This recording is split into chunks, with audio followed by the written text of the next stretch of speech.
संधारित्र या फिर कह लो कैपेसिटर। तो कैपेसिटर किसे कहते हैं? आवेश ग्रहण करने की युक्ति को कैपेसिटर कहते हैं। आवेश ग्रहण करने की युक्ति को कैपेसिटर कहते हैं। सिंपल लिख देते हैं, आवेश ग्रहण करने की युक्ति को ग्रहण करने की युक्ति को संधारित्र कहते हैं। संधारित्र कहते हैं। इसमें दो चालक प्लेटें होती हैं। इसमें दो चालक प्लेटें होती हैं। दो चालक प्लेटें होती हैं जो पास पास क्या होती हैं? अरेंज होती हैं। अरेंज मीन्स लगी होती हैं, पास पास अरेंज होती हैं। ठीक, इसकी सहायता से, किसकी? कैपेसिटर। इसकी सहायता से चालक के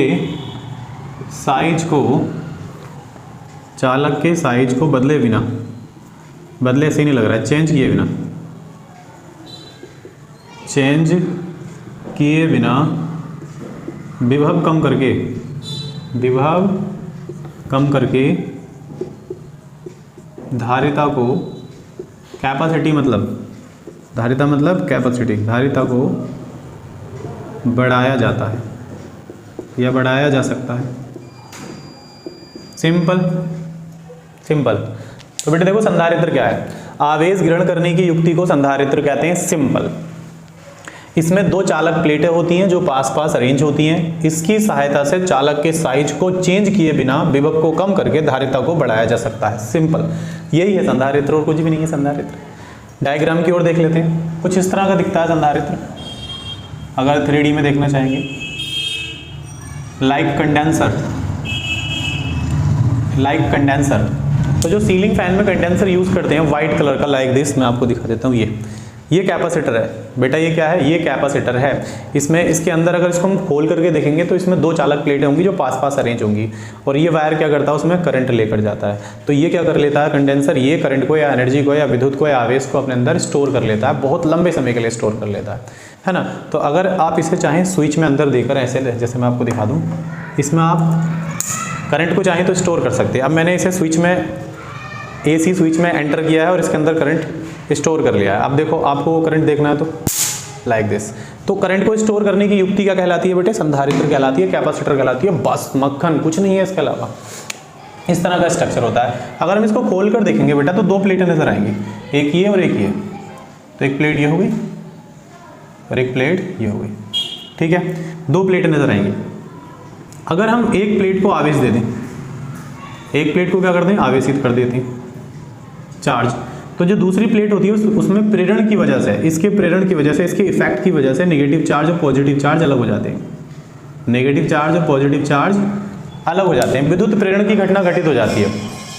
इलेक्ट्रिक इंडक्शन की घटना क्रिएट हो जाती है। जो पॉजिटिव चार्ज होते हैं वो न्यूट्रल प्लेट के नेगेटिव चार्ज को अट्रैक्ट करते हैं और पॉजिटिव को क्या करता है? रिपल करता है। दैट्स वाई पॉजिटिव चार्ज पीछे चले जाते हैं, नेगेटिव चार्ज आगे आ जाते हैं।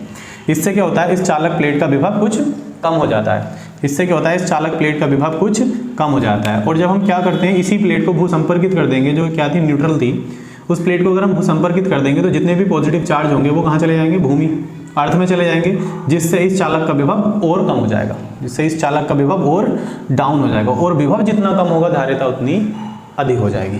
बेटा विभव जितना कम होगा, विभव क्या? लेयर। सपोज करो ये आवेश भरा है तो ऊपर वाली लेयर विभव है। विभव को जितना कम करेंगे इतनी ही चालक के अंदर जगह होती चली जाएगी, और उस जगह को हम क्या कहते हैं? कैपेसिटी कहते हैं। सिंपल। तो हम चालक का विभव कम करके क्या कर सकते हैं? धारिता को डेवलप कर सकते हैं, है ना। अगर धारिता की बात करें तो संधारित्र का यही कार्य होता है, विभव को कम करके धारिता को इंक्रीज करना। अब सपोज कर लो, मान लो इस प्लेट का क्षेत्रफल A है और प्लेटों के बीच का डिस्टेंस क्या है? सपोज करो D है ना। और प्लेटों के बीच में कोई परावैद्युतांक पदार्थ भर दो, और वो परावैद्युतांक पदार्थ क्या है? K है। परावैद्युतांक पदार्थ मीन्स हो सकता है जैसे अभ्रक की कोई शीट हो सकती है, कागज, मोम वगैरह यूज कर सकते हैं। जब उसका यूज कर लेंगे हम इसके अंदर, तब देखो फॉर्मूला क्या जनरेट होगा? बस आपको कुछ कंडीशन याद रखनी है यहाँ पर।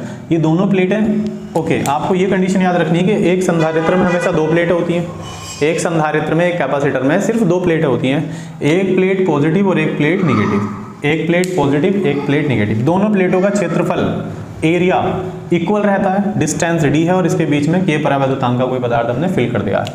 तब कंडीशन क्या क्रिएट हो सकती है, तो हम लिख सकते हैं सी अनुक्रमानुपाती ए, सी व्युत्क्रमानुपाती डी और सी अनुक्रमानुपाती के।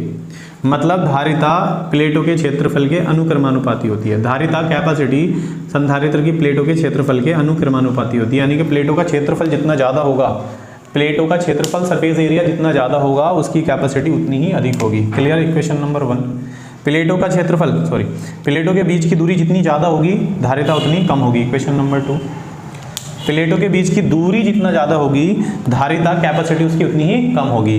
प्लेटों के बीच की दूरी जितनी कम करेंगे कैपेसिटी उतनी ज़्यादा हो जाएगी। इक्वेशन नंबर 2, प्लेटों के बीच में अगर हम कोई के परावैद्युतांक का पदार्थ भर देते हैं, प्लेटों के बीच में यदि कोई के परावैद्युतांक का पदार्थ भर देते हैं तो धारिता इंक्रीज हो जाती है, धारिता बढ़ जाती है। This is the equation number 3। अब तीनों इक्वेशंस को हम क्या करेंगे, कंबाइन कर देंगे। क्या कर देंगे, कंबाइन। तो लिख देंगे combine the equation, combine the equation 1, 2 and 3। तीनों समीकरणों की तुलना कर लेंगे, ठीक है। तो क्या होगा, सी अनुक्रमानुपाती ए ऊपर है, डी नीचे है, के भी ऊपर है, ए के अपॉन डी। देखो ए के अपॉन डी, ए के ऊपर आ जाएंगे और डी क्या है, नीचे बटे में। तो ए के 1 से गुणा करके ऊपर आ जाएंगे, डी बटे में।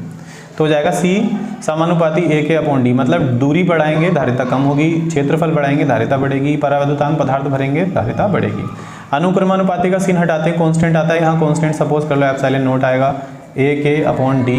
एप्सिलॉन नोट को आप कहीं भी लगा सकते हैं यहाँ पर, तो सी ए के एप्सिलॉन नोट अपॉन डी, ये हमारा फॉर्मूला बनता है कैपेसिटी का, कैपेसिटर धारिता का।